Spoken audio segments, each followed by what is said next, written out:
Welcome to the opening bell of the NFL Stock Exchange podcast. I'm Trevor Sikkema. That is Connor Rogers joining you for what is the first installment of many in which we go through our final positional rankings as we ramp up to the 2023 NFL Draft. Connor and I talked about this a couple of weeks ago as we were setting up the schedule. And we're like, man, we'd love the guest mock draft series, and we know a lot of you out there loved it too. But when it came to the end of the series, it was draft week, and we realized we hadn't given you guys any of our final thoughts on prospects. So we kind of wanted to prioritize that a little bit this year, see if that works going into next year and the years to follow. But I am excited to get back to it because I really like doing these rankings episodes. Connor, I know you like it as well. And of course, we had to start with the position that everybody talks about at quarterback. So how you doing, my friend? Very excited for this episode. I'm good, man. I am too. It's about time, right? And I like that we waited this long because here's the reality. Like, our quarterback thoughts are so layered in this show, going back to last May or June, where we're like, hey, we really, and I know we did top fives then, but throughout the entire year, we do mock drafts, they're highlighted by quarterbacks. When we have conversations and trades, they're highlighted by quarterbacks. So a lot of you listening probably know that, you know, we really like Bryce Young or CJ Stroud, and we'll get into the depth of this class quite a bit as well. But it is one of those groups that it's worth waiting on. There are some surprises, I think, in this class when you get into the tape compared to narratives. Mm-hmm. It feels like around this quarterback class, there is a pretty good consensus building at the top, but we'll see how it goes today, Trevor. And I'll say this.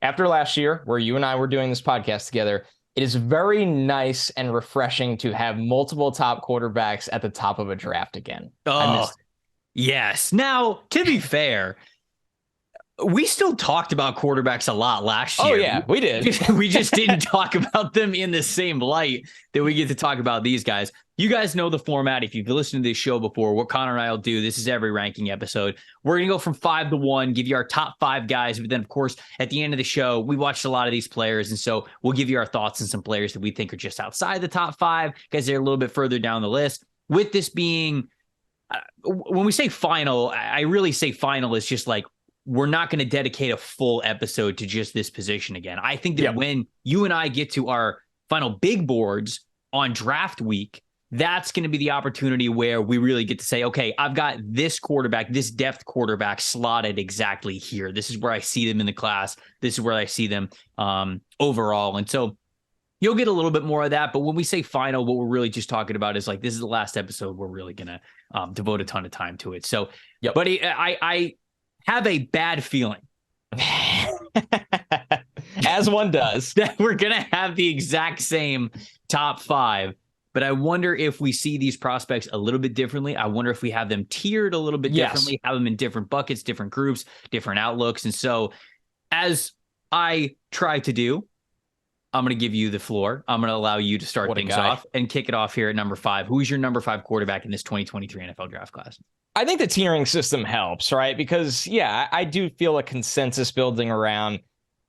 So in tier 3 for me at QB5, and it was a lot closer than I expected, is Hendon Hooker. And let me tell you, Trevor, I did struggle with this for a while. I watched, ironically, not during the season, but in the last 2 weeks, I've watched way more of Hendon Hooker and Will Levis than anyone else. Like, I felt pretty comfortable with Bryce Young and CJ Stroud going back to summer, and then kept up with their tape all year.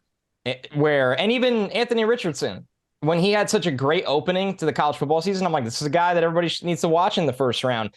With Hooker and Levis, who were on this roller coaster this year, Hooker more because of the injury, Levis more because of a lot of varying reasons, some supporting cast, some just struggle to play. I mean, it was a little tougher to break this down. So as I stare at my big board right now, I have Hendon Hooker at the 40th overall spot. Okay. And I've already given away Will Levis is next, which isn't shocking anyone, at 37. And they're both in tier 3 for me. I don't. Okay. We talk about the quarterback tax. These guys are probably going in the first round, and I really feel that way about Hooker, as I've said before, too. I wouldn't be shocked to see him sneak in on the back end of round 1. I don't think he's in the top 10 or anything like that. These guys are tier 3 guys. They have flaws in their game. They're both older prospects at the quarterback position, which is not as common typically unless you fully dominate and then you go in the first round. Joe Burrow comes to mind. Mm-hmm. So with Hooker, we'll center in on him here. Number one, really enjoyed watching him. Really did. I think that he is a lot smarter than given credit for. And what I mean by that is everybody goes, oh, but Tennessee's offense and it's one read. And yes, I understand that. But Hooker still sees things pre-snap and is an incredibly smart player in terms of handling the football. I mean, when you just dive in, so he's got the big body, 6'3", he's 217. He is a sixth-year senior. He obviously transferred from Virginia Tech. He's got 10.5-inch hands. He's got these massive hands that he controls the football with. Mitts. Team captain, smart, tough. I mean, sure, he's 25. I think he's going to turn 26 during that rookie season. The mechanics and dropbacks to me are consistent and fluid with Hendon Hooker, and that's experience, that's comfort, that's work ethic. I wrote, once again, tremendous care for the football with just 5 interceptions on 631 pass attempts over the past 2 seasons. Yeah. I don't care what offense you're in, what planet you're playing on, and hint, he played in the SEC, everybody. Right, that's incredible. And it shows up on tape. And here's the deeper look. He went from 9 turnover-worthy plays in 2021 to just 4 in 2022. So he's getting even better with the football. I wrote he drives the ball outside the numbers, but he needs to cut down on passes thrown high. Mm-hmm. Ball placement is put in an advantageous area for his receivers and away from DBs. A lot of air under deep balls, but extremely effective when he pushes the ball down the field. 30 of 68 on 20-plus yard throws with 13 touchdowns and 1 interception. All right, I just talked about a guy you think is going number 1 overall besides the age. So let's get into where it's not all sunshine and rainbows for Hendon Hooker. Mm-hmm. He's got to get better under pressure. It's bad. And it's not, obviously undraftable. It's not day 3 bad. It's a fact, though, that he was only pressured on 23.6% of his dropbacks. He completed only 51.2% of the passes. His yards per attempt went down to 6.9. And here's the last one. He took 27 sacks. That is a lot of holding on to the football. And for somebody that he's an interesting athlete, right? I don't think he has incredible escapability in terms of quick twitch, but when he does get room to run wide out of the pocket, he's got long striding buildup speed. So he's not this quick twitch escape artist. And I think when we talk about Bryce Young, that's in his game a little bit, where it's shoulder dip, it's quick feet, reset in the pocket. With Hooker, it's a little bit longer, but when he gets going down the field, that's why he can break off these 20-plus yard runs, because he's got long speed. And that brings me to the 566 rushing yards and 5 touchdowns in 2022. He also fumbled 7 times, but I loved that buildup speed. So with Hooker, your concerns are, of course, improving under pressure, the fact that he will turn 26 during the season next year and he's coming off the ACL, but the guy has all the traits you could ask for at the position. And I think in the right mold, assuming health, he is going to be a starter at some point in the future. Hendon Hooker, I think, does get too much crap for the offense that he's in, because for Jalen Hyatt being open and him throwing a deep ball to him. And those are his words at the combine. Yeah. There is something to look, Buddy's in an offense where Josh Heupel was in his bag the last 2 years. And these guys are open and he's hitting them. And I think that because you cannot just throw all of his good production and statistics out of the window because of that. But what does give me hesitancy with Hendon Hooker, and I'll explain where I have him, because I do have him number 5, but I'll tell you, he's a lot closer to Tanner McKee, who I have at 6, than he is at Will Levis, who I have at 4. And the reason why is because when pressure ramped up, as you mentioned, when the throwing windows got tight, the ball placement started to escape him. And you could tell he was not as naturally accurate with the football when things were not in structure. So I don't want to take away from the good that Hendon Hooker does. But when things become out of the structure, whether it was beyond the first read or whether the safety was coming downhill a little bit quicker than he thought, or the pressure was in his face and he had to get rid of the ball a little bit sooner than timing, or whatever it was, whenever that throwing window got smaller, I felt like you watched his effectiveness, which is what a lot of people are going to boast with Hendon Hooker. Yeah. You watch that effectiveness drop pretty significantly, at least in the 4 games that I was able to watch of him. So I think that that's something that's a major talking point of him for sure. I thought the arm was pretty adequate is the way that I have it in my scouting report. I don't think it's anything that's going to be like a major liability, but he's certainly not pushing the ball like Stroud and like Levis and Anthony Richardson are. But I think that the arm strength is adequate. Dude, what was up with the feet just going into quicksand at times? Did you catch on that? Why? I don't understand. Like, he would hike the ball and then all of a sudden his feet would plant. And there's guys like flying all around him and he's just a statue and he's staring at where he wants to go. Now, some of that is rhythm. Some of that is timing where he's making sure that his foot's in the ground when he needs to release the football. And I understand that. You still could be a lot lighter on your feet. And it wasn't an always thing with him, but it did happen a lot more than I thought it was going to. And so the footwork was a little odd. The throwing motion and the release, though, beautiful. He's got the big hands. You can tell he's got a really good grip on the football. It's got a tight spiral. That's how it's allowed to go far deep down the field with that kind of high trajectory on it. It's a really pretty pass when it comes off of his hand. But yeah, I mean, when I look at Hooker and when I think of his evaluation, I also had him in where's my tiers here? I had him in tier 3, but I also have 2 other quarterbacks in tier 3. Okay. And that's Tanner McKee and Aiden O'Connell actually is the other one who I have, who Aiden would be 7 for me right now. Now, within the tiers, I will say this, because we're going to get to this and I'm going to have to clarify this again.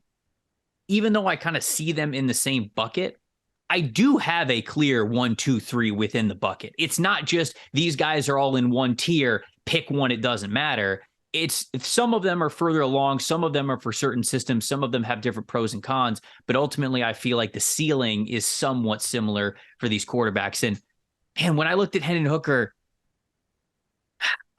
I don't think I have the faith that he can be a consistent starter at the NFL level. And even if he gets the opportunity to become the starter, I wonder if he's not going to have a play style that's always going to be like, but can we do better? Because you know how that happens with quarterbacks where, of course, even we're talking about it with Geno Smith right now, right? Geno Smith. That's who that's his high end spectrum to me. Okay. When I watch Hendon Hooker, I'm like, and I've watched a lot of Geno in my life. I scouted him from when he was at West Virginia. He was drafted by the Jets. Right. He started to turn the corner with the Jets, and then he got punched in the jaw. And it took a long time after that. Not metaphorically either, folks. Not metaphorically. He got punched in the jaw. No. Like literally. Hendon Hooker's best reminds me of Seattle Geno to a T.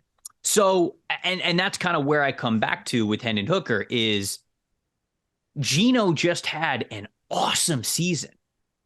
And they're still thinking about replacing him when they got a higher draft pick. So that's what gives me a little bit of hesitation with loving Hooker as much as some other people have mock drafting him really high, whether it's Tannenbaum who had him in the top 5, or I think DJ's had him in his first round as well. The Vikings, which is not that late. And you and I have talked on this show and said we feel like Hendon Hooker could be a back end of the first round pick, and I still agree with that. But remember, boards and rankings are done with our eyes, mocks are done with our ears, so it's always going to be a little bit different there. The way that I see Hendon Hooker is I see him as a short-term starter. I see him as a guy who can give you starter ability. Is he going to be a guy that you invest in? I didn't have enough faith outside of ideal situations and structure within that offense to tell me that would be the case. So that's the way I view him. I got him as QB5, but he is in that 3rd tier along with Tanner McKee, along with Aiden O'Connell as those guys that are behind the top 4 guys.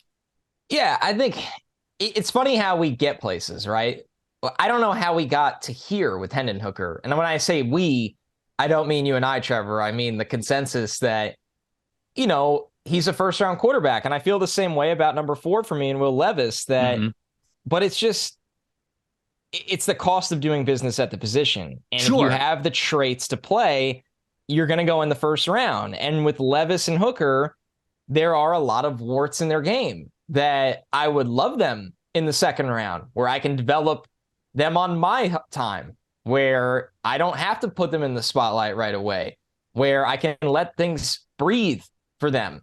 And I don't know if Hooker by nature is getting that because he's hurt, right? Like that's not a good thing. That's not a good reason. Yeah. So that it's tough. It's really tough how the evaluation of quarterbacks is fascinating to me. And I've missed plenty. I've always said that.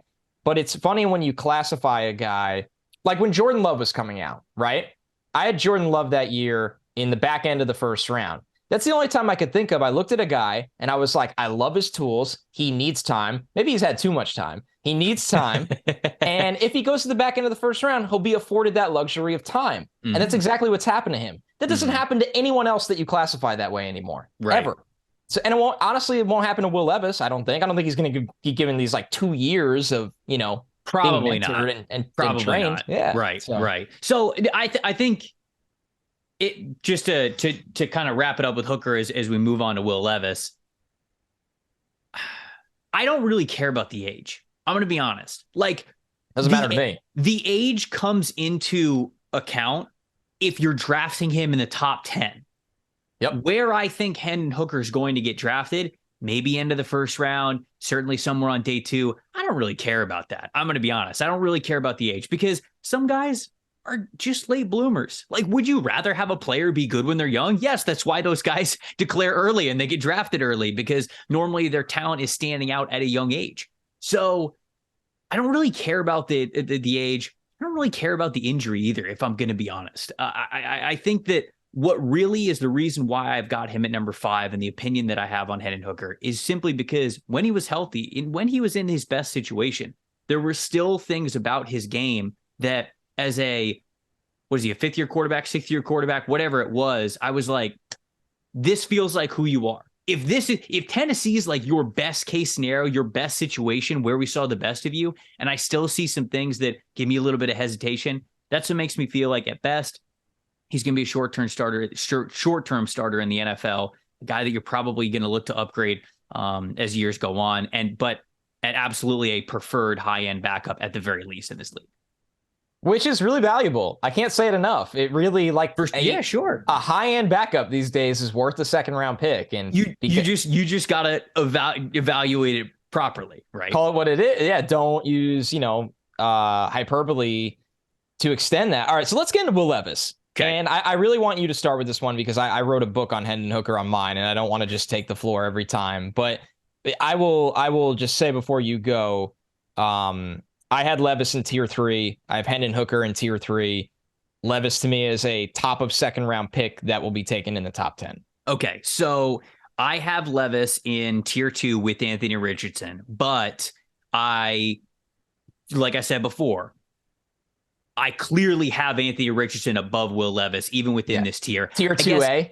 I guess I could have, if you want to take tiers literally, I guess I could have gone the first 2 guys in the first bucket, Richardson in his own tier, Will Levis in his own tier, and then we go further. Maybe I could have done that, but hey, still can. You know what the beauty of it is? I still can. But you still can. The reason why I put them both in tier 2 is because I gave them the same tag, and that is developmental starter. I feel like both Anthony Richardson and Will Levis can be developmental starters in the league. Probably going to need a little bit of time, going to need those reps, going to take some lumps, if you will, have some struggles, but I feel like they are going to be developmental starters and eventually be starting quarterbacks in the NFL. Again, I take Richardson above Levis, which we'll get to in a second, but that is how I have them, and that's where the tiers are for them. Levis, not breaking any news here, elite arm. I mean, he has some plays that are just stupid, the way that he is able to attack deep down the field. But more importantly than that, the velocity, man, how he can fit that ball in between zone coverages when he can anticipate even better than what he is right now. I feel like that is going to be a major asset because he has the arm to be able to attack vertically against man and to really hit tight windows when it comes to zone. So that's why when we talk about a high ceiling of a quarterback and arm talent, that's what you're looking for, a guy who can really attack both of those different coverage schemes like that. I want to say this about Levis too. His supporting cast sucked. I mean, was terrible. That offensive line was abysmal. Not even close to even what it was last year. He had no running game to lean on. His wide receivers were dropping passes left and right every single week. I mean, outside of maybe Tanner McKee, who I know I'll get to at the end of the episode a little bit more, I don't know if any quarterback draftable that we're talking about in this conversation had a worse supporting cast. There's no way Levis could have even improved this past Aiden year. O'Connell, but I know we might not get all the way there. Okay, that's fair. That's fair too. But when I look at Levis and when people look at this past year and go, how are we talking about this guy as a first-round pick? You have to remember that football is still a team game. Oh, right. Yeah. Like you still need the help of your teammates. And there are times when Lil Levis his ability is able to stand out. But there are other times when, one, it doesn't allow him to stand out. Two, it doesn't allow him to improve. It wasn't even the players around him either. I thought the offensive play designs were crappy this past year. I felt like he was looking in certain directions for his first read. And you got wide receivers running routes that are not complementing each other, that are making the throwing windows even tighter instead of trying to make them more open. And I'm like, what is this guy going to do? So because of that, the way that I look at Levis is a player with high-end tools, like you mentioned, who I think can attack all different areas of the field against different coverages. But there is no doubt about it. He is still raw in his anticipation, in how he sees the field, in how he goes through his progressions, and in his decision-making, because quite frankly, he's basically only had 1 year where he's had the team around him to be able to do that, and that was last season, the one where the production, the stats, the efficiency was a lot better. And I don't say this to make excuses for him. I say it to give you context for what we see out of Will Levis right now. The biggest area of concern that I genuinely have for Levis going into the NFL is that his arm can get him out of a lot of trouble. He thinks his arm can get him out of everything. That's true. There are a handful of throws where he attempted them. And honestly, the miles per hour on the ball are coming so high, so fast that when they hit the defender's hands, they had no chance of catching that thing. And I went, okay, there's a turnover-worthy play. Maybe that's different in the NFL. But maybe, but sometimes not. And sometimes not when you get guys who have absolute cannons attached to their shoulders.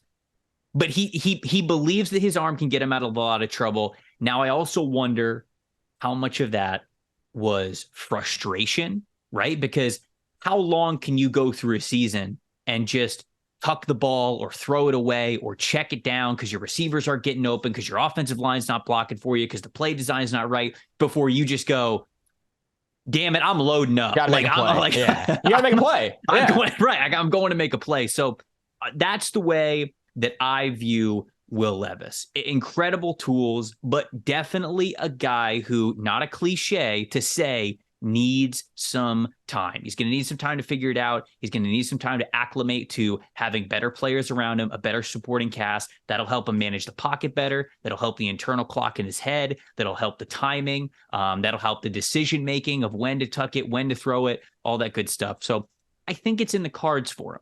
I recognize it's a little bit of a ways away, but this is still, because of the talent, a player that you'd bet on. And I got a late first, early second round grade on him. That's kind of the range that I'm at with Will Levis. Yeah, I think we see eye to eye on a lot of things with him. I do worry about the correctability of some of those things. I'll throw in a couple more things. I wrote just throwing motions tight, snappy. Ooh, yeah. I like his leg drive on sneaks and short yardage runs. This dude has a lot of lower body explosiveness. Yes. He had a 124-inch broad jump. I mean, put that in perspective for quarterbacks, that's a 95th percentile testing metric, and that's at 6'4", 230. So if Anthony Richardson can almost host the pod. Not quite. Sorry, Will Levis. Honorary. We get like a guest host, you know? Yeah. One of us goes on vacation, and we could squeeze him in. Next guy we're talking about can host the pod full time, but we'll get he might run the podcast soon enough. The thing with me, Trevor, that was interesting, I wrote arm that could drive throws to the sidelines, but just didn't challenge intermediate outside the numbers range. He was 5 of 12 for 76 yards outside the numbers. And in the middle of the field in that same range, he was 29 of 45. So and I'm not blaming Will Levis for that. I'm saying, how do you not structure more attempts? The guy's got a howitzer. Throw outside the numbers. And maybe they didn't trust the guys running the routes, the protection. I don't know. But it's annoying. It's very frustrating. And when you try to dive into reasons why a guy can be much better at the next level, those are the little things you find. No fear of hanging in the pocket and getting lit up. He just doesn't care. No, he doesn't. Dude's tough as nails, man. He is one of the tougher players you'll watch in this draft. I agree with you on the velocity for the tight window. I thought the middle of the field throws surprisingly did lack consistent accuracy, and I don't really. It's funny. I don't know if it's accuracy because you look at his mechanics and everything seems to be pretty good. It seems like timing. Like he's correct. right? Correct. Like it's a second late, and you're like, you knew where to throw the ball. You did throw the ball where, but you're just a second late on that guy breaking. I don't know. And again, this is the time will tell with Will Levis conversation, because I don't know if he didn't trust his receivers and that's on them, or if he didn't trust the timing with his receivers and that's on him. I don't know, because I agree with you. That is sometimes, like, I'm thinking of a lot of the over the middle passes where it's just a little bit behind him. And you go, all right, well, you're not really throwing the ball incorrectly. You're just a little bit late. So who's that on? Is it on you? Is it on the wide receiver? Is it a combination of both? How fixable is it? That's why Will Levis is so fascinating. He is. And to counter two things I just said, right? I said that his timing seems off on the midfield throws between the 20s.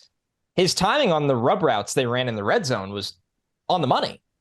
And if you could time that up, I'm confused. Like that's where the stakes are a little higher. So that was really weird. I did say I like his mechanics in terms of his throwing motion, how tight and snappy it is. There are a lot of, when he misses in the short and intermediate, his feet are not tied to his shoulders and eyes. Like just totally different directions at times. And that's the accuracy issues. And the glass half full is, well, if you clean that up, he is accurate. But if he doesn't consistently fix that mechanical issue in his base, that's why he will continue to be inaccurate. So you got to really believe in your coaching. From the feet, baby. Yeah, good throw star from the feet. It's all on your base. It's all on your base. I wrote he was pressured. Remember I said last time Hendon Hooker was pressured on like 23% or whatever it was? Levis was pressured on 38% of his dropbacks. I mean, and he only completed 52.4% of his passes on those 127 plays. That's too high. That is really, really high.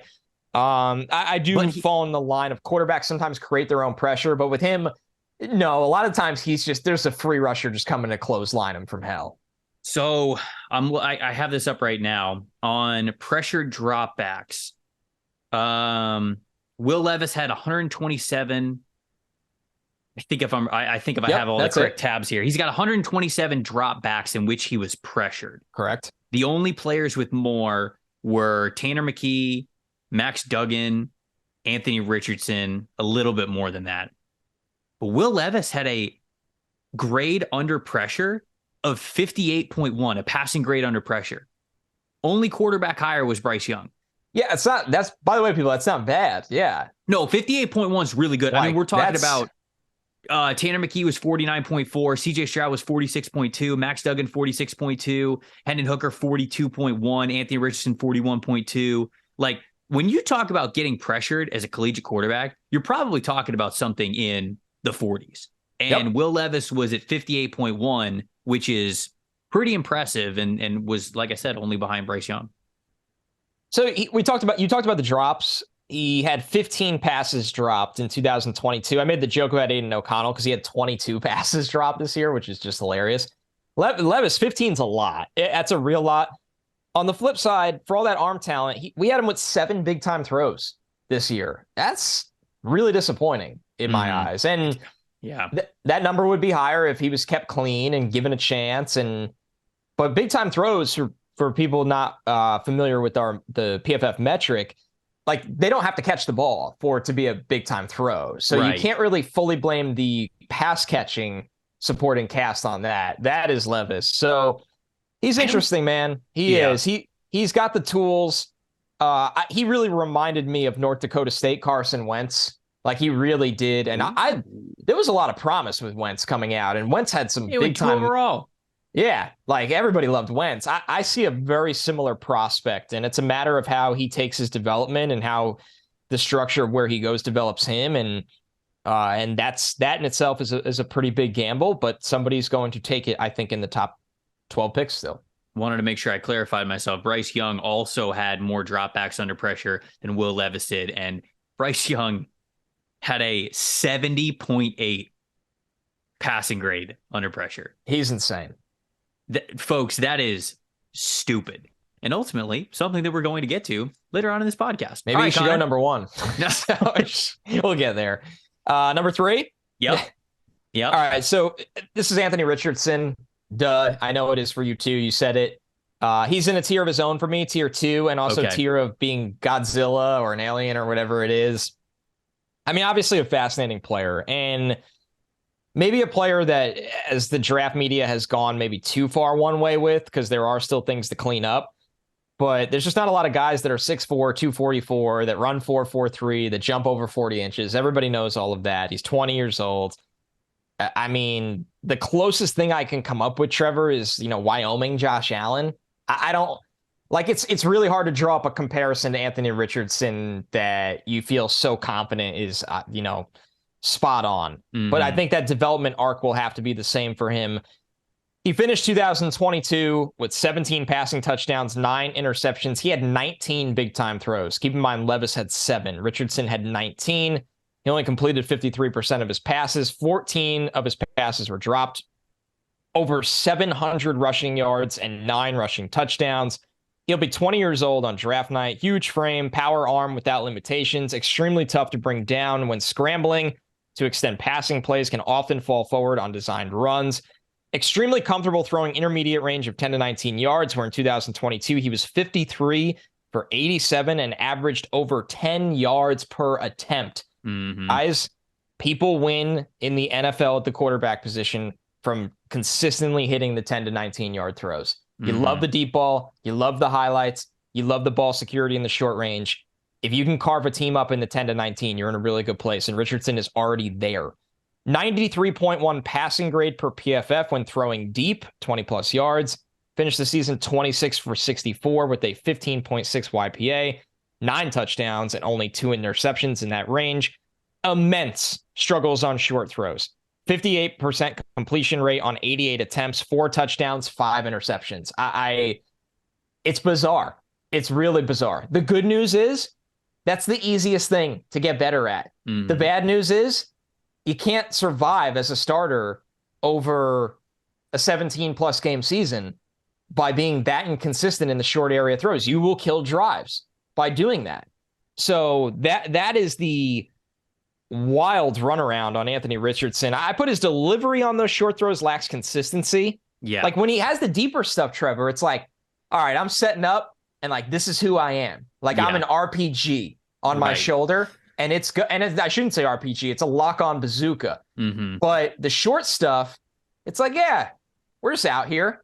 Like, and it's like, no, lock in the same way, and you'll be almost not a perfect quarterback, but even better. He gets fixated on one route sometimes. He'll stare too long. When he misses high, he doesn't set his base. Just mechanic rep after rep. And here's the thing, guys. He has not played a lot of football in college. So there's a reason that there's not the same consistency. He's not 6 years like Hendon Hooker. He's not this multi-year starter like all of these guys. And the last thing I wrote is he's not just a power thrower. He dropped it in the bucket plenty of times, but he just needs to find consistency there. So there's no way of saying you're risk averse at quarterback because in this world you have to be. But I definitely am a doubter at quarterback more often than not. And it's bitten me. I was too low on Josh Allen. I was too low on Justin Herbert. I'm betting on this guy. I really am. Like, it's just the floor is high because of the running, but the floor is not as low as a thrower as people think. It's really not. And I would take him in the top 3 and be really excited about it. I was so close to putting him in tier 1. And the way I talked about it, you would think he would be, but the tier 1 guys will get, they're just so good. I think 2 days ago, before I really kind of went over the list and wanted to comb things out and kind of organize it, I had him in tier 1 with the other 2 quarterbacks that we're going to talk about. The tempting thing about Anthony Richardson are that his struggles are all correctable. They really are. All the shit that you can't teach these quarterbacks to play at the highest level, he has. The rushing ability, the broken tackles. Dude, he had a 0.40 missed tackles force rate. Nuts. The long runs, the short runs, the ability to extend plays, the understanding of when to slide, when to not. I mean, even that, it's not perfect, but it's more advanced than you would think for him only being a 1-year starter. He is so incredibly talented. And I'll tell you this too. There are a lot of, yes, the accuracy needs work. I'm again, not forgiving that. I'm not saying that he's totally fine. He's going to be good to go. It's not an issue. Florida's wide receivers were not good last year. And I think a lot of the glaring easy throws that you would see people post clips of are like, for example, like a 3-step drop into a quick slant. And I watched, even just in the 5 games that I watched of him, that happened 3 times. All 3 times that was on the wide receiver. But people, I don't think people would realize that. Instead, they just go, wow, he missed a slant. That's not good. You got to realize, like, slant routes are timing routes. He hikes the ball. He has a 3-step drop. That 3rd foot's in the ground. That ball's coming out. And either the wide receiver is where they need to be, or that ball's going to go incomplete and we're going to live the fight another day. Whatever. We're just going to go on to the next play. And all 3 times, his wide receivers, I watched this, did not get off press quick enough and did not hit the slant. I've seen it with my eyes on at the timing that they needed to. I've watched these plays, and yet Richardson, most of the time, would get blamed for that because they just go, "Oh man, how'd you miss that one? That was an easy one." All of those things, I think, are correctable. His throwing motion's weird. It's a little bit loopy at times. Like sometimes it could be high, it could be super quick, it could be snappy. You could love the drop back, you could love the footwork. A lot of times it does line up. But there are other times when sometimes he'll loop the ball a little bit more than he needs to. And another thing is that he sidearms it a little too much for my taste. Instead of that ball coming straight over and you following through with the thumb in the opposite pocket right across your chest, he follows through, but that ball's getting released almost like out further by like past where the shoulder, much past where the shoulder is. And I think that's where you see the accuracy issues, because when he's got to put his foot in the ground and put pace on the ball, like you said, he's more comfortable with it with this throwing motion. But when he's got to take some off of it, that's when the inconsistency of that motion shows up, because it's too inaccurate. It's not going where it needs to. It's not leading the guy where he needs to go. Sometimes he's trying to force it in a tight window or get a quick throw off and the defender gets it. But I think we got to clean up the throwing motion a little bit. I think it's got to be a little bit higher, a little bit closer towards the shoulder, less loopy, less of a sidearm motion. But when you do that, I think that he's got the ability to figure it out. The rest of the fundamentals are there for him. So, everybody out there, we don't need to highlight the ceiling of him and the highs, the talent, because everybody has seen it. It's been well talked about. But the concerns about him come with the accuracy and the consistency. And I think all those things are justifiable. And there's reason to believe that this dude's going to be incredible at the NFL level. Might take a little bit of time. And like we talked about before on this podcast, when you start young quarterbacks that need some time to develop, it's about 2 things. 2 things make or break these guys that have all the talent in the world to make it. Not developing bad habits when you start to struggle, and not getting your confidence broken. Those 2 things. That is why Josh Allen succeeded. That is why a wildly inconsistent quarterback that came out of Wyoming was able to make it where we are now, where this guy's an MVP candidate and has Buffalo on a Super Bowl trajectory and a Super Bowl potential every single year. Because in the 2 years that he struggled in the NFL, one, they let him, right? They weren't like, we're gonna yank this guy, get a different quarterback in here. They let him struggle, but they didn't allow him to develop some really bad habits, and they didn't let his confidence get broken. That's why Josh Allen made it. If you give Anthony Richardson that kind of environment, I think that he can even start year 1 in some situations, and it can work out, even though I would love for him to sit behind a veteran. I think that that's a great route as well. So those are my overall thoughts on Anthony Richardson. I was very close, like I said, to having him in tier 1. This is a quarterback that you draft in the top 10. Yeah, I mean, I still have him as my 13th overall player. So and you factor in the quarterback scale, like absolutely. And it goes down player development, and maybe just him getting to watch a pro operate in practice or whatever it may be. It can make him a totally different player in another year because he's so young. Oh, I wanted to say these 2 things too. One, for as good as he is as a rusher, he does not have a first read and bail nearly as much as you think that he would. He is genuinely going through progressions for as long as he feels like he can before he really extends that play with his legs. He can run more. He could run more. And people would say, look at his rushing ability and be like, you should run more. But I'm saying it's not this crutch for him. You're not like trying to fix that bad habit of like, oh, one read, then I'm going to tuck it. That's not where Anthony Richardson is. So don't think that about him at all. And then the last thing that I want to say before we can move on, Connor, I really like to watch guys in succession. I like to watch the early games in the season, go to a mid game in the season, end of the season, because you can physically see guys get better if they're getting better, or get worse if they're getting worse, or not getting any better if they're not getting any better. But you never know unless you really watch these games in order. So don't always just pick I wanted to see him against, the best competition and they played this team week 8. I would encourage you to go watch an early game first before you watch that game, because of the turnover worthy plays that Anthony Richardson had, 9 of his 13 turnover-worthy plays came within weeks 1 to 6. From week 7 on, he only had 4 turnover-worthy plays, and I believe that's either 6 or 7 games. That is a sign of progression. A lot of those really bad-looking turnover-worthy plays happened in the first 6 weeks of him being a starter at the college football level. And from week 7 on, he only had 4 turnover-worthy plays against some pretty dang good opponents. So it's a great point. It was something that headlined my notes, is just how much better he got as the season went on. And that's highly, highly encouraging to any evaluator in that space. So do you have Stroud number 2? I do have Stroud number 2. All right, so you kick off number 2 with Stroud, because I kicked off Richardson, and then I'll kind of snake draft with my thoughts on Stroud, and then I'll kick off number 1. All right. Stroud's a fun watch, man. And I'm glad that we ended the Anthony Richardson conversation talking about progression throughout a year, because I think that fully encapsulates what I believe about CJ Stroud at this point in time.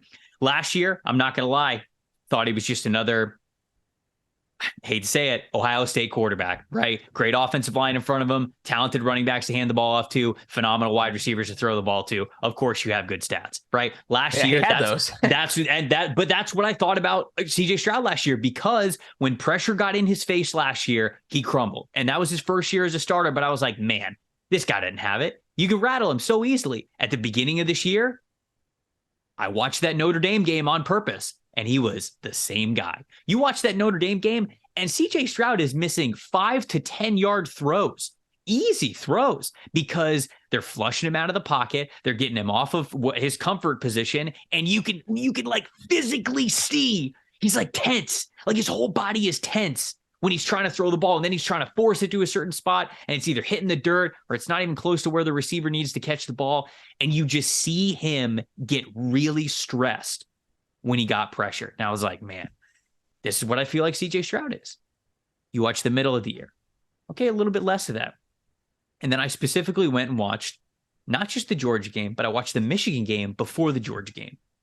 He's a different quarterback. He is somebody who understands how to stay calm, collected, and confident under pressure. And Connor, those were in 2 games that they lost. And I was the most impressed with CJ Stroud in those games against the best competition in losing efforts, because I felt like he was somebody who, when pressure mounted before, I didn't think that he was somebody that you could lean on and count on. Now I do, or at least now I have faith that that's in the cards for him. It might be a little bit more of a learning process once you get to the pros, because it's a totally different skill level. But I've got faith that this guy can be somebody that you count on when your back is against the wall and in non-ideal circumstances. He's got the frame, he's got the size, and he's got a good arm. It's not elite like Richardson or Levis, but it's a good arm. I think he can really drive it to the sideline, hit those comebacks, hit those back shoulders. He can obviously stretch the field as well. He can hit in that very, very important 10 to 19 intermediate range. And that's kind of the way that I see him. And because of that, I think that he has a really high ceiling going into the NFL. I think he could be a really consistent quarterback and a good starter for a long time. I've got a year 1 starter label on him because of how encouraged I was of what I saw at the end of the year. Could that be fool's gold? Maybe it is. And that's why I'm talking to you guys right now about the context of Stroud. Maybe those two games just happen to be two really good games and he reverts a little bit when he gets to the NFL. But if what we saw at the end of 2022 is where the starting point is for Stroud and he will build on that, I'm telling you, you're going to get a really good quarterback at the next level. So that's how I viewed him. I'm eye to eye with you. This was my number one quarterback coming out of summer, and somehow he only lost some ground, but it's not really because of anything he did, because I do think he got better this year. It's just number one was so special in everything that he does. So, I mean, here's the thing with Stroud, Trevor. He is just such a good rhythm thrower. Everything is very polished. He's excellent in the pocket. He is very aware that he needs to threaten with his legs more. I do think he obviously lacks the upside of Richardson, because Richardson's dynamic rushing threat is just so special. But with Stroud, I don't think Richardson will ever become the natural thrower to every single layer of the field that Stroud is. And that's why he was a no-brainer number two for me. And a guy that I have, let me pull up my overall rankings right now where he sits. He sits as my 8th overall player. And honestly, I mean, he could really be in the top 5 when all is said and done. I've been messing a little bit with that top 10, but trying not to move it too much. You do have to protect him. Like, what I'll say with Stroud is, I don't want to lean one way too far because of the Georgia game. I think it's a huge step. Right. But you're right. Like, you package the entire season sample size and go, there are still times that you would like to see him react better under pressure, which we'll get to the next guy on that. And that's the gap here, right? In my opinion, that's the gap. But for Stroud, he continues to grow. He's just such an impressive thrower. He operates so confidently from the pocket. There's a little bit more meat on the bone for him as a runner and as a playmaker, although I never think that'll be a, top 5 in the NFL aspect of his game. Probably not even top 10 aspect of his game when you look at the rest of the league. But you put him in an offense that's structured on timing, that has no limitations on the throws you're asked to make. You give him just moderate to solid pass protection. This guy has a really high floor, like you said, and I'm looking forward to seeing what Stroud does, whether he's the number 1 overall pick or the number 2 overall pick. I don't really see him going anywhere beyond that. Yeah. He's a fantastic quarterback. He really is. He brings you so much of what you would want from the passing game. The mechanics are beautiful. The footwork all the way through the shoulders. I mean, you could tell that he's worked very, very hard on that, but also that it just comes very natural to him. Like he is truly, he looks like a natural passer in that regard. We saw it at the combine, right? When he felt like he didn't even miss a single throw going in a new environment. I know it was shorts and a shirt, but new wide receivers, knew everything. And it felt like that ball was still going exactly where it needed to. And that's a testament to, things changing around him, but his fundamentals not changing. And that's how you can put the ball exactly where you want to put it, no matter what stadium, no matter what you're wearing, no matter who you're throwing it to, all that good stuff. So CJ Stroud, just a really, to me, a steady prospect who, if we're building off of what we saw last year, can be a really good starter in the NFL. If he reverts, then unfortunately, that's a make or break trait, right? For some quarterbacks, the areas of concern for them aren't nearly as make or break. If you can't perform the way you need to under pressure, not only are you going to fail when your team needs you most, it's going to mentally mess you up. And then, like, even when things are clean, even when things are good, even when things are in rhythm, you might mess yourself up. You might psych yourself out. So it's all between the ears for Stroud. If he continues to be calm, cool, and collected, confident, he's going to be a really damn good quarterback in the NFL. But we don't have those questions about the next guy that we're going to talk about. So what I'll say with Stroud, I feel like I somehow am sounding low on Stroud, and that's so hard to do. I think the next guy and the previous guy can rise above environments almost no matter what. Mm-hmm. And I won't say that about Stroud. And that's not, you could say this about most quarterbacks. Like, if he's in a bad environment, whether the pass pro is bad, the wide receivers aren't very good, the structure of the offense isn't called right, he will go down with it. While the other two, I think, can overcome it, which is pretty crazy to say. But he's just such a more consistent natural thrower than Richardson, that I was not going to put Richardson above him. I just didn't think that was fair. And that gets me to number 1. And I don't even know if this is consensus or popular anymore. It seems the betting favorite is not this player to go number 1 overall.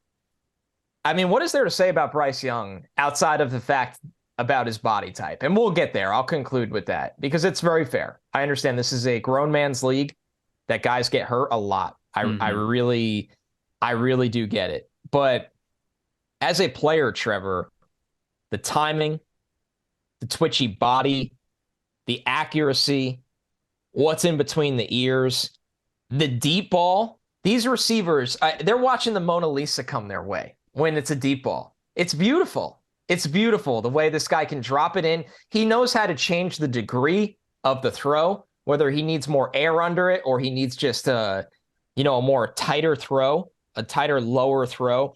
I think he understands zones in front of him, pre-snap and post-snap, better than most quarterbacks I've evaluated.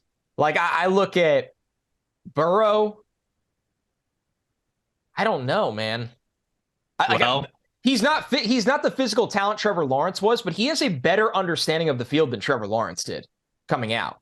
Lawrence is so physically gifted that it didn't matter, and he's going to be great. Correct. But Bryce Young, what he sees and how he distributes down by down, the only guy above him that I've scouted, I think, is Burrow, off the top of my head. It's unbelievable.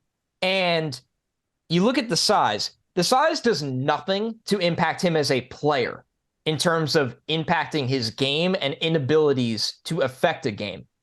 When he does get hit, it's kind of like watching a lightweight fly around. I will say that. Like, I don't even, like when a bigger wrestler can just military press Rey Mysterio, like something like that. Great like reference. When Bryce Young gets... Great reference. Like, Rey Mysterio is actually my comp.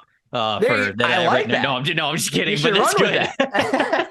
So, you know what I mean? Like, there's times where a pass rusher gets one arm on the jersey and he just goes flying. Sure. And it's like, he's going to take some big shots in the NFL, and I'm just going to sit there and be like, oh, please be okay, because you are so good. And I think this era of football will protect him a little bit more from shots that, like in the 90s, I don't know if Bryce Young plays more than 5 years. In today's game, he could have a long, healthy career. Now, I will say this too.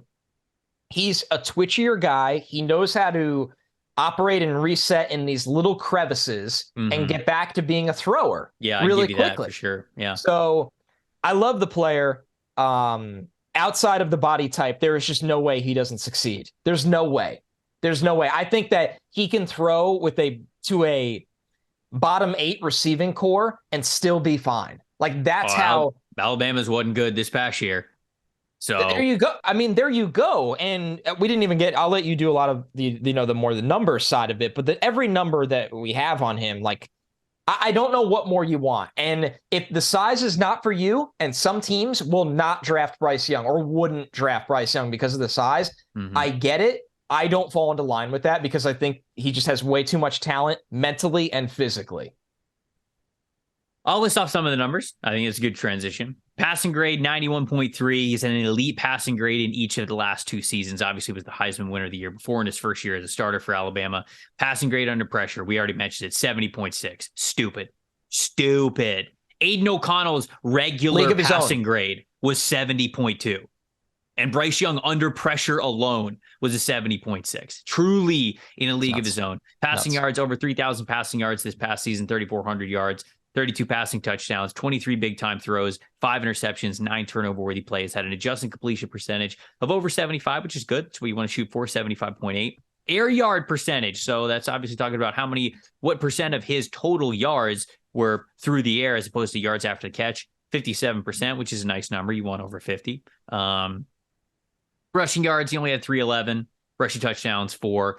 Missed tackles forced per attempt, I had at 0.18. I'm going to read off some of his weaknesses that I have here because we gush about him enough, and understandably so. And then I'll end kind of with his strengths and where I see him as number 1 here on this list. Has decent mobility, but against NFL athletes, it won't be something that he can consistently lean on when extending plays all the way to the sideline or for scrambling for a lot of yards.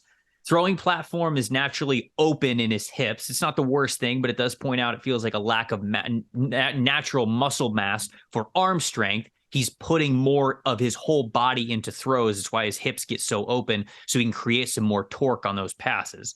Spiral isn't as tight as it is for other quarterbacks with more arm strength and bigger hands. Tends to wobble a little bit, but it won't. And because of that, you kind of get the narrative, okay, if you're in a super cold environment, super windy environment, an outdoor game, he doesn't have the arm that's going to rip through conditions. But, sure, you just take that into account. It's not going to be every game, certainly, even for a team that's outdoors that might draft him.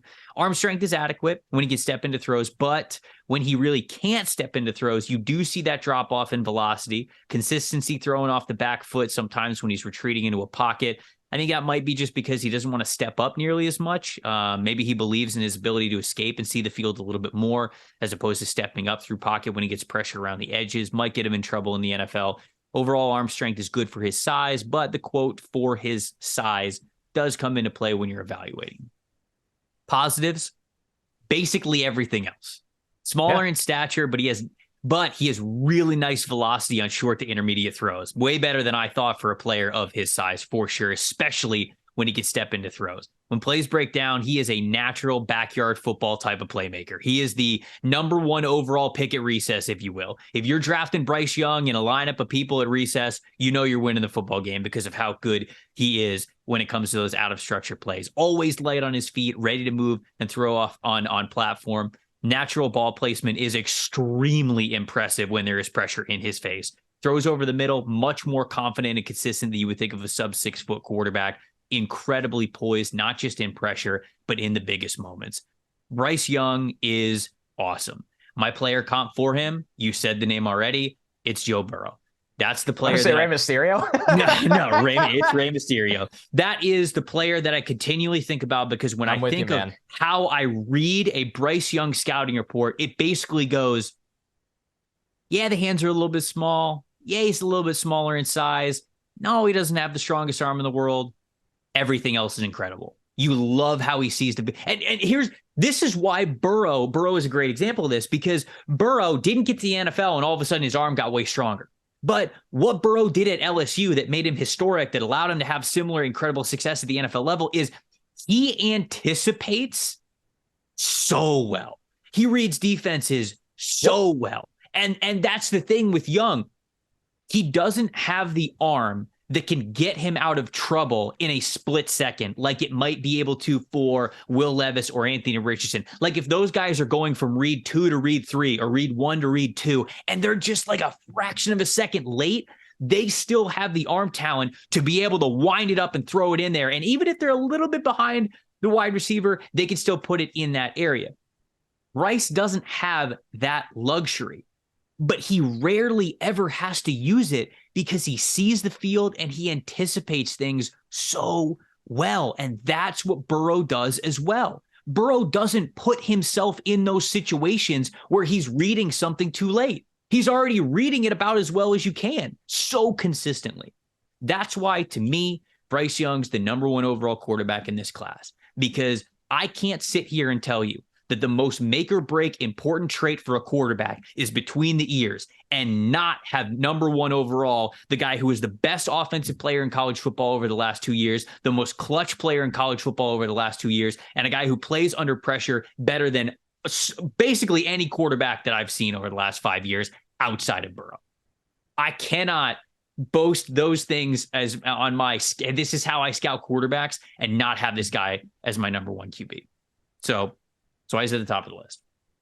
Well said. I mean, Bryce Young is obviously the show's number one quarterback. And, you know, if you've been listening to the show for a long time, or if you haven't, like we did a summer quarterback rankings episode, and this was all there. I mean, it was all there, and it just continues to get even better, in our opinion. So there it is. Should we read the top fives and then get into a little bit of the outside guys? Yeah, we got Hendon Hooker at 5. They were the same ones. So. Will Levis at 4, Anthony Richardson 3, CJ Stroud 2, Surprise. And Bryce Young at number 1. Anybody else that you want to shout out that's not on the top 5? Yeah, so I'm still kind of playing around with my 6+. You know, we'll see how far I go. I feel pretty confident Tanner McKee is going to just stay at that 6th spot unless somebody blew me away. I watched a lot of Aiden O'Connell. Fascinating watch for me. I watched a lot of Dorian Thompson-Robinson. Oh, okay. So What'd you think of him? I'll talk about him a little bit. Yeah. That's good. He's interesting because he's the rare 5-year starter at one program. Like he went to UCLA for Chip Kelly and he's just held it down since. Right. Yeah. And he's a You love really that kind good of athlete. loyalty, by the way. You love that kind of loyalty. Absolutely. He's got some Tyler Huntley to his game. They are just about the same size. With Dorian Thompson-Robinson, I'll just give the rundown here. I wrote 5-year starter for UCLA with legit mobility for the position, difficult to defend on quarterback options, has enough juice to threaten the edge, but willing to cut it upfield. Very active feet with quick twitch shoulder dip as well that can allow him to reset when his base when he chooses to. Excellent escapability. There's an edge to his game. I clipped out 3 plays where he is legit a lead blocker. Like legitimately out in front looking to kill someone. And he kind of bounces off people, but it's effective. Like NFL Street, like the quarterback becomes a blocker at some point. Yes, I think he must have played NFL Street growing up. And there was another run he had against USC where he loved to lower his shoulder against USC. And he went right over to their sideline and went off. And I'm like, this dude plays with an edge that I really, really like. His delivery, he brings the ball down to his hip or almost his right butt cheek.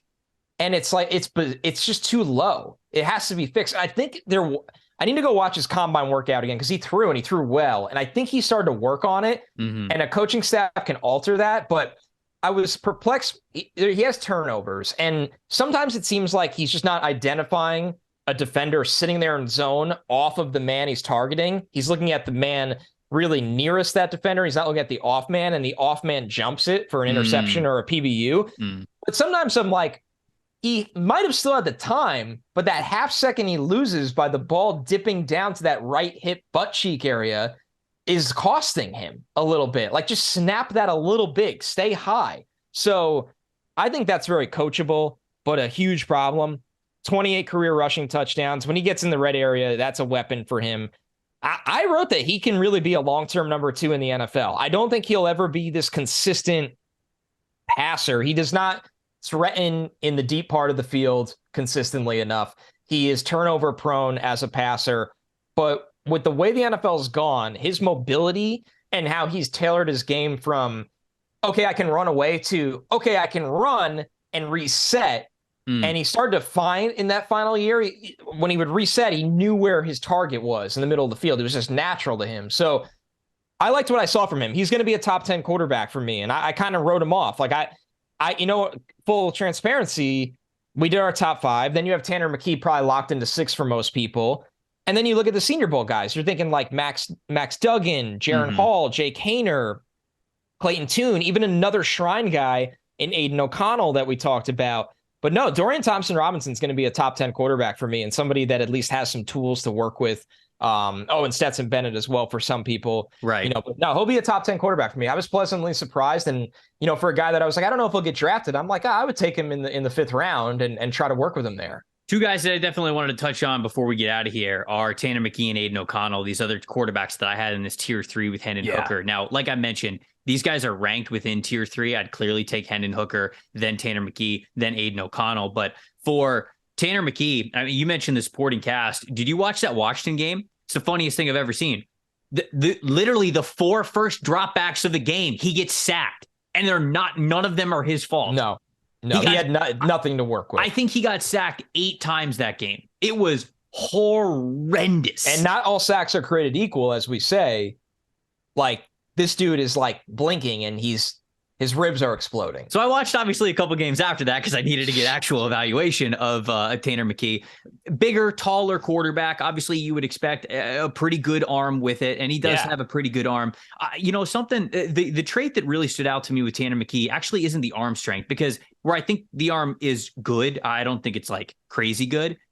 The trait that I think he boasts the best is touch. I mean, when he's throwing wheel routes or go routes, I mean, that ball is getting in a breadbasket. I mean, he is really able to time things up with his wide receivers going up the sideline, or running back going up the sideline, tight end going up the sideline, whatever it is, however they're getting vertical. Man, I was super impressed with the touch that he throws with. So I think that is that is something that he boasts. My comparison for him is my pro comp is Kyle Trask, because that was the go-to trait that I thought Trask had at Florida was always the touch pass. And I thought both of them similar in stature, similar in arm strength, where it's like, okay, they got good arms, maybe not the best arms, but I thought that ability to really fit it into the bucket was impressive. Something that really holds me back from really believing in Tanner McKee is he's this is going to sound so harsh because he's going to be in the NFL and I'm sitting at a desk chair, but he's just a slower athlete. Like he's got no feet, dude. No feet. But I'm not even talking about mobility.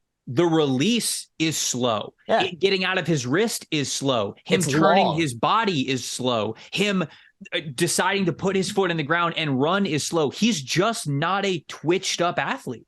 And that shows up not just in rushing ability. I think when we talk about twitch, we always talk about rushing. It's not just that. It's the lack of twitch shows up in how long his release is, how it doesn't feel like it pops off of his wrist. He's just a little bit of a slower athlete. So there's that. And then Aiden O'Connell, man.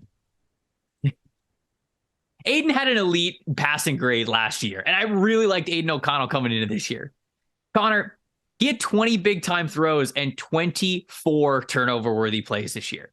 Now, O'Connell's got really nice base work of fundamentals. I love that his hips are always pointing exactly where it needs to go. When he is bounced around the pocket, he is doing so with light feet, with quick hips, with the shoulders pointing where they need to go. I think the release is nice. It comes out a little bit high sometimes, but I think the fundamentals are great. Also, like the zip that he throws with, like the arm strength, he's a guy that isn't afraid to push it down the field. To me, Jameis Winston. That's what he was. That's what I was when I watched him. I thought about Jameis Winston. Now, Jameis goes number 1 overall because he had incredible collegiate success, but we saw that consistency really come down and average out and get a little bit even further than some people thought. And to me, that's what Aiden O'Connell is right now. He is so hot and so cold. He'll give you some phenomenal throws, and then he'll give you some, what in the world was that? The Syracuse game has one of the funniest and worst interceptions that I've seen from a quarterback I graded this year, where he is getting sacked, and it's like, buddy, there's not even a receiver there. Just tuck it and get sacked. And he throws it directly in front of him 4 feet to a defensive lineman that didn't even know it was coming. And he returns it and he picks 6 and he scores. Now, that was not even in a game where they needed points. That was in a game where they were like tied. You can't be making that throw. So anyways, he's Jameis Winston to me. Last guy I wanted to shout out, Jake Haener. Really like Jake Haener a lot. I think he'd be a career backup in this league for a long, long time. My pro comp for him was Brock Purdy. Felt that I see them very similarly. Brock obviously had an incredibly advantageous situation and made the most of it, but I always viewed Brock as more of a career backup in the NFL because of his size, because of his skill set. Because of so did the NFL, by the way. He was the last pick of the draft. Thank you. Because of the lack of his arm strength. Thank you for saying it. Because I didn't want to come off as too much of a hater. But both of those guys, what's very similar about them, confidence within the offense. Those are players who I think you have confidence be in those backups to come in and maybe a pinch in those situations. So a lot of other quarterbacks, but anybody else you wanted to shout out or you want to get out of here? What are we doing? I watched a lot of O'Connell. It's like mesmerizing. I found it's funny. Jameis, dude, you can't quit it. So I comped him to CJ Beathard, which, I can go. I see what you're saying completely. He is very Jekyll and Hyde. I probably needed to watch like maybe an hour less on him. And I wrote him up simultaneously for the Badlands guide. I was like, I might as well just do this now. And I just kept watching him. I first started. Can't turn away. The problem with him is, too, his 2021 is so much better than his 2022, like you led off with, that I needed to watch both of those. But before I did that, to see him in the rhythm of a game, I was like, let me watch his big time throws and let me watch his turnover worthy plays, because he has so many of both that it's like, what is going on here? And you watch him play and you're like, okay, the man thinks that he does have Jameis of the brain. Like he thinks that any throw can happen. Yes. Any throw can happen. Jameis of the brain. Jameis of the brain. I wrote risk taker with a mediocre but very capable arm. I thought it was better than mediocre, but all right, go ahead. His deep stuff kind of let me down. Oh, man. I think he's accurate, short area. His touch in the intermediate's good when they gave him protection. He is and I mean this like no disrespect. I mean it as like, hey, coaches, take a hint.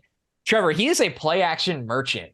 Like his numbers off of play action are jarringly better than non-play action. His YPA off play action was 8.2. It drops 2 full yards off non-play action. Whoa. And it's everything. Like he set his base so much better off of play action and is such a better player off play action. So I thought that was kind of funny to me. But yeah, I'm rooting for Aiden O'Connell because he had a tough year at Purdue after a really good year in 2021. And there are some guys I have to finish up still. I need to watch the Fordham quarterback, Tim DeMorit. I need to watch. I honestly need to watch more of Stetson Bennett. I know this is a terrible way to scout. I just can't wrap my head around a 192-pound quarterback like coming off the board in the first 5 rounds. I just struggle so much to do it. No, he's going to be mid-late D3. I mean, he turned 6 in October. He passed on the Senior Bowl and then got arrested that weekend. Like, I'm going to give him a fair shot. I really am. But that's a trio that you don't love to see. Sure. So, and he very might well get drafted. He's tested really well. I think he's gonna get drafted. Yeah, he's tested really well. He obviously championship pedigree. Right. So I'm not done with this quarterback class, but this is a ride. This quarterback class was a ride. If anything, you draft Stetson Bennett so you have him on the team. So when other Georgia players are coming through, you can ask him about him. You know. Yeah. Like an extra scout. Yeah, you have an extra scout. Right? Yeah, teams do that. All right. Well, Stetson Bennett, Max Duggan, Malik Cunningham, Jaron Hall, Tyson Bagent. Like, let us know who we didn't talk about that you guys want to hear Tommy our thoughts DeVito. on. Right. We can give some thoughts on these guys in the comment section and then further down the road when we get to our big boards, right? And so we want to hear from you. Let us know what your thoughts are on this quarterback class. Let us know what your thoughts are on our thoughts on this quarterback class. Get in the YouTube comments, start the conversations there. We know you guys got takes on quarterbacks, so let's hear it. Of the guys that we mentioned and some of the guys that maybe we didn't get to, we want to hear from you guys and ask it. You can ask us your thoughts on quarterbacks as well. If you're audio only, you can hit us up on Twitter at Tampa Bay Trey, at Connor J. Rogers. Same thing on Instagram as well. We appreciate you guys so much for subscribing to the YouTube channel. Holy cow. We are over 7,000 subscribers, and it is absolutely incredible. Y'all are the best. What, you got like a flyover going on? What are you doing? I hear someone on my roof right now. That's why I'm looking up. Like, I'm like, what the? Like, when you hear it, well, I mean, I've lived in a city for a long time. You hear like the steps, and nobody. By the way, this is the top floor. Like, this is the roof. Yeah. I hear somebody like walking above me, and I'm like, I thought somebody was in my house. I was like, what the hell? No, it's Christian. She's grilling up there. Yeah, right. Yeah, surprise. You guys put the grill up there.